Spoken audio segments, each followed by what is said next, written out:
ini terlalu dalam, kalau pegangnya terlalu jauh nanti bisa-bisa patah. Makanya kita tangan satunya pegang yang dekat. Assalamualaikum warahmatullahi wabarakatuh, sahabat Prunce dimanapun kalian berada, semoga semuanya sehat ya, dan pastinya selalu dipenuhi dengan kebahagiaan. Di depan kita di sini ada bahan bonsai, atau lebih tepatnya bibit bonsai dipaksakan jadi bonsai ya. Karena ini batangnya masih kecil, kurus. Kita akan pruning sekaligus seleksi percabangan. Jika dirasa ini terlalu tinggi, kita akan potong. Oke, tetap bersama Sofyan Ahmad di Plancraft Day.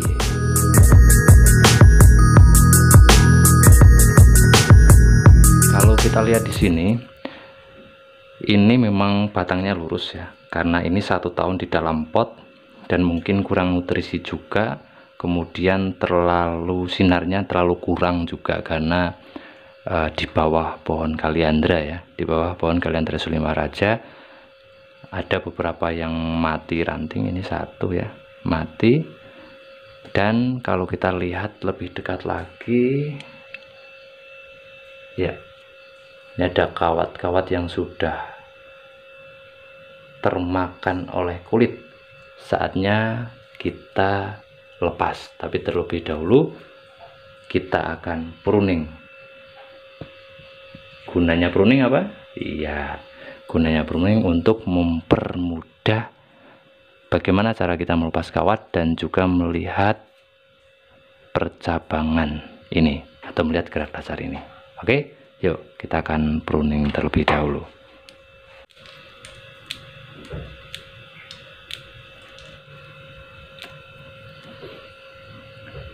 Ada daun yang seperti ini. Ini menandakan daun yang kurang sehat ya. Ya, daun yang kurang sehat seperti ini. Maka kita selain tujuan untuk melihat gerak dari bonsai itu sendiri, untuk melepas kawat juga, gunanya pruning yaitu untuk peremajaan daun. Nah, ini kita sudah melakukan pruning ya. Sebenarnya dulu di sini tidak ini terakhir saya lakukan pengawatan, ini ujungnya di sini. Ini berarti tunas baru sudah lumayan panjang ya. Ini juga tunas baru yang naik ke atas. Ini adalah tunas baru. Ini kurang lebih saya pruning dan wearing kurang lebih selama 2 bulan. 2 bulan karena pertumbuhannya kurang maksimal ya. Dan kalau kita lihat di sini ada beberapa yang harus kita potong ya. Ini bonsai masih terlalu kecil dan proyeksi saya memang enggak begitu besar lah, cukup 1 jempol tangan atau 1 jempol kaki. Maka setelah saya pertimbangkan dengan matang, ini akan saya cangkok ya, di sini. Ini akan saya cangkok, nanti di sini kita dapat bonsai mame ya. Nah, ini kita akan cangkok paling dari di sini. Kita akan cangkok, dan di sini cabang belum ngepen. Oke, nanti kita akan potong lah. Kita akan potong. Maka ini yang pertama kita akan potong di sini 1. Ini cabang, ini akan potong. Dan ini kita akan cangkok, tapi sebelumnya kita akan lepas kawat terlebih dahulu. Kalau melihat ini cabang yang pertama ya, kalau melihat cabang yang pertama ini kawat baru, memang saya kawat baru dan terlihat belum ada yang masuk, alias ini aman-aman saja. Jadi coba kita lepas ya, apakah akan kembali lagi untuk bentuknya ke semula atau sudah mapan. Kita akan coba lepas. Kalau kembali lagi kita akan kawat lagi. Nah, ini ternyata sudah pas ya, artinya sudah mapan. Kita bisa lepas kawatnya walaupun kawat belum termakan oleh kulit. Nah, ini yang bagus sebenarnya, tapi ini mengindikasikan bahwasannya pada cabang ini pertumbuhannya agak kurang. Ini pertumbuhannya malah fokus ke bagian atas ya. Pertumbuhannya fokus ke bagian atas. Makanya nanti kita akan coba cangkok supaya cabang ini bisa lebih leluasa tumbuhnya. Nah, ini berbeda dengan percabangan yang bawah ya. Kalau ini yang atas dilihat di sini ya. Kita coba buka pelan-pelan ya, supaya kulitnya nggak terluka parah. Nah, ini lihat. Nah, ini dan di sini dilihat.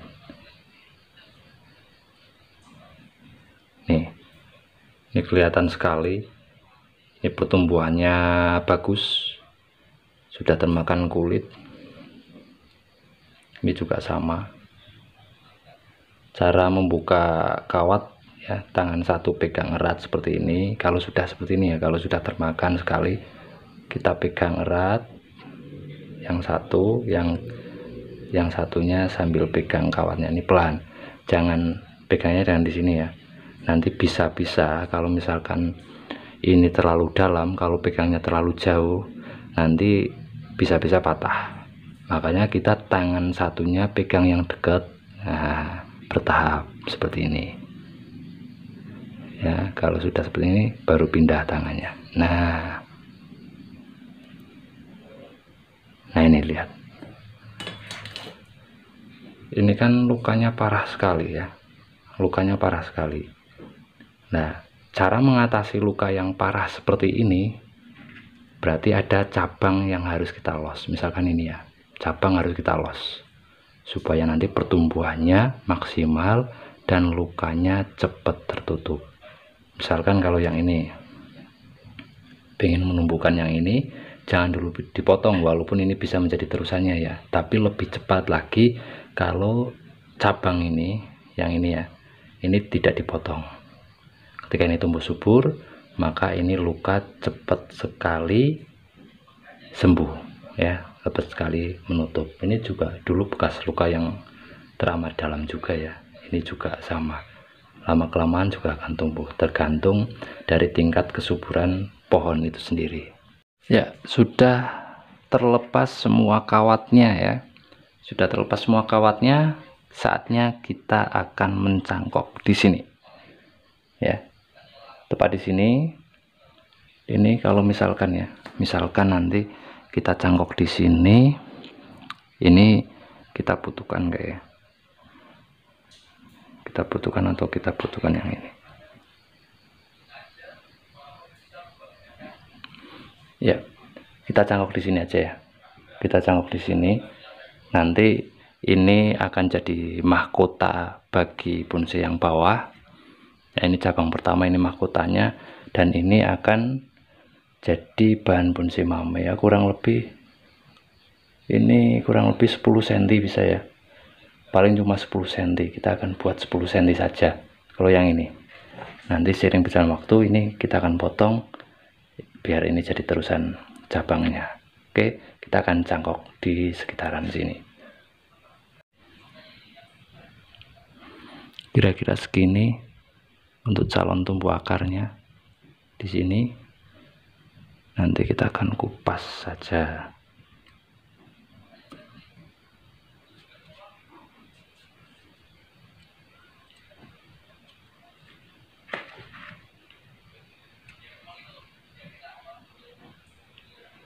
Jangan ragu-ragu ya untuk mengenolkan seperti ini atau menghilangkan mahkota yang mungkin menurut kita akan jauh lebih baik lagi ya.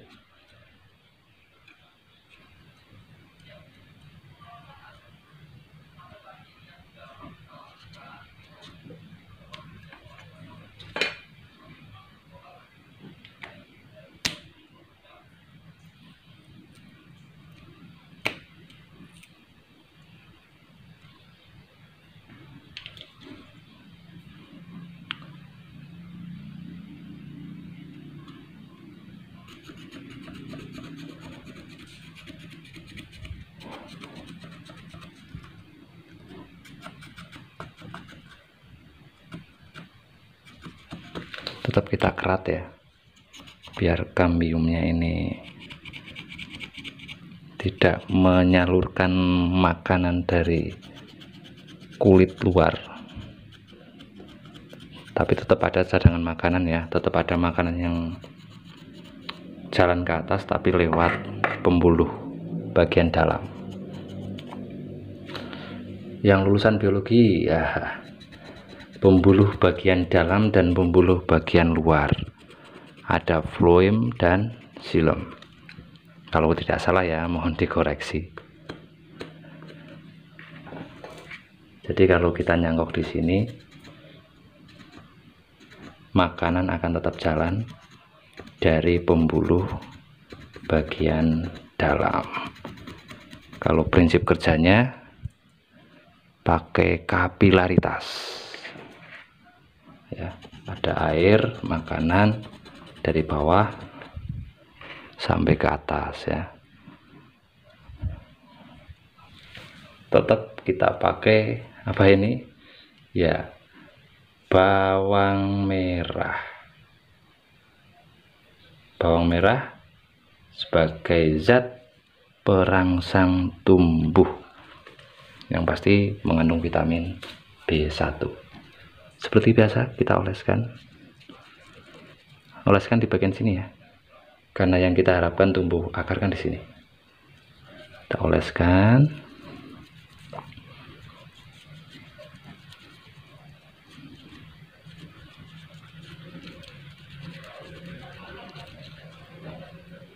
Ini bawang merah sangat ampuh ya untuk cangkok, stek ya, atau perangsang tumbuh tunas. Jika ini direndam pakai air atau ditumbuk kemudian ditambah air, kemudian airnya buat siram, ini juga untuk perangsang akar ya, maka anti stres juga. Udah seperti ini, kita diamkan beberapa saat ya, 1 atau 2 menit, supaya bawang merahnya ini atau airnya ini meresap. Sepertinya sudah agak meresap ya, dibiarkan 1-2 menit. Lah sekarang yang biasanya kita cangkok pakai kokopit, pakai tanah sekam, tanah liat, atau cangkok angin ya, kita akan mencoba mencangkok pakai ini ya, pakai tisu. Kita ambil tisu, kita lipat sesuai dengan ukuran yang akan kita cangkok ya, kan segini, makanya kita lipat.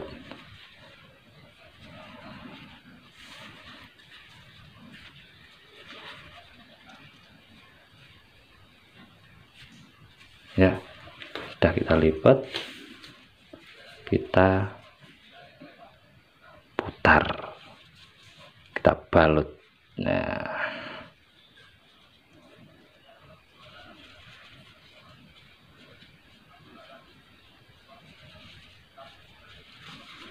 jenis ficus ini kan gampang sekali hidup ya, cangkok angin pun hiduplah. Kita karena saya menginginkan teknik yang berbeda ya,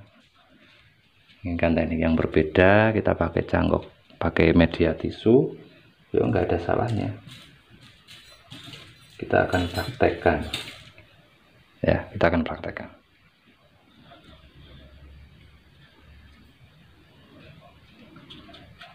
ini atasnya kita kencangkan.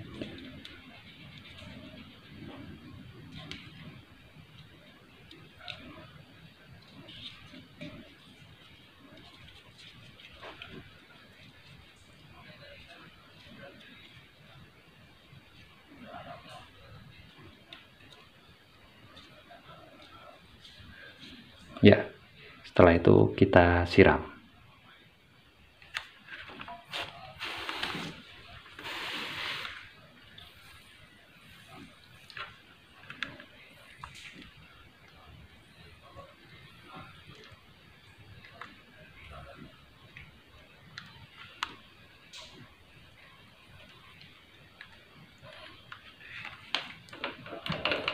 Sudah selesai kita. Kalau dilihat dari jauh ya. Nah, seperti ini. Ini kita akan potong saja. Nggak apa-apa yang ini ya. Kita akan potong.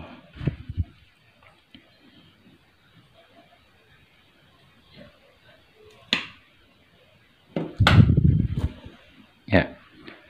Nanti ini akan jadi bahan bonsai yang baru ya. Ini sekalian kawati juga, nanti nggak apa-apa ya, nanti kita akan kawati seperti ini kira-kira ya. Memang kita membuat bonsai itu dinamis sekali ya, artinya dinamis.